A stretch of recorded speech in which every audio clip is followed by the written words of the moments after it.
আসসালামু আলাইকুম। আজকের রেসিপি মায়ের হাতে স্পেশাল চিকেন রান্না। তো চিকেন রান্নার জন্য প্রথমে আলুটা ভেজে নিচ্ছি নুন আর হলুদ দিয়ে। এতে সর্ষের তেল, এলাচ, পেঁয়াজ কুচি, নুন, হলুদ, লঙ্কার গুঁড়ো, আদা রসুন বাটা দিয়ে একটু ভালো করে কষিয়ে নিতে হবে।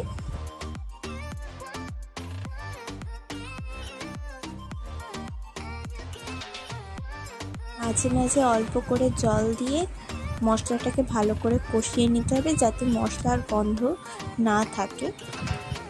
মশলা থেকে তেল ছেড়ে দিলে আগে থেকে ম্যারিনেট করে ভেজে রাখা মাংসগুলো দিয়ে মশলার সাথে ভালো করে কষিয়ে তার মধ্যে আলু দিয়ে আরেকটু কষিয়ে তার মধ্যে জল দিয়ে ফুটিয়ে গরম মশলা দিয়ে নামিয়ে নিলে রেডি মায়ের হাতে স্পেশাল চিকেন রান্না।